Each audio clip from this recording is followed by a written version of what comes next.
అమ్మ దయ ఉంటే అన్నీ ఉన్నట్టే. ఈరోజు లలితా సహస్రనామాల్లోని ఈ ఒక్క శ్లోకాన్ని జపం చేయటం వల్ల మనసులో కలిగే అనేక రకాల భయాల నుండి, అనేక రకాల ఆందోళనల నుండి మనం బయటపడతాము. అందుకే ఈ జపం. నిస్తులా నీలచికురా నిరపాయా నిరత్యయా దుర్లభా దుర్గమా దుర్గా దుఃఖహంత్రీ సుఖప్రదా. నిస్తులా నీలచికురా నిరపాయా నిరత్యయా దుర్లభా దుర్గమా దుర్గా దుఃఖహంత్రీ సుఖప్రదా. నిస్తులా నీలచికురా నిరపాయా నిరత్యయా దుర్లభా దుర్గమా దుర్గా దుఃఖహంత్రీ సుఖప్రదా.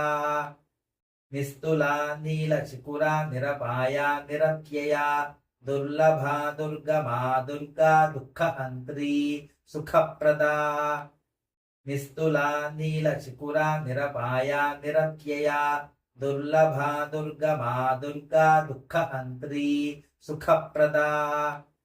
నిస్తులా నీలచికురా నిరపాయా నిరత్యయా దుర్లభా దుర్గమా దుర్గా దుఃఖహంత్రీ సుఖప్రదా. నిస్తులా నీలచికురా నిరపాయా నిరత్యయా దుర్లభా దుర్గమా దుర్గా దుఃఖహంత్రీ సుఖప్రదా. నిస్తులా నీలచికురా నిరపాయా నిరత్యయా దుర్లభా దుర్గమా దుర్గా దుఃఖహంత్రీ సుఖప్రదా.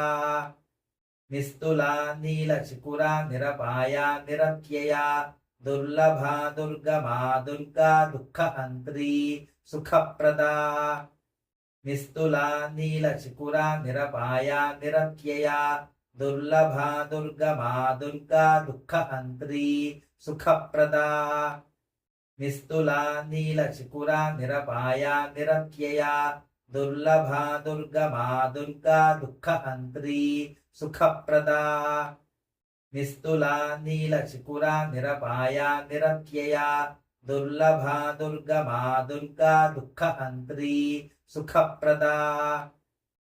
జయములిచ్చు తల్లికి శ్రీలలితా త్రిపుర సుందరికి మంగళం మంగళం.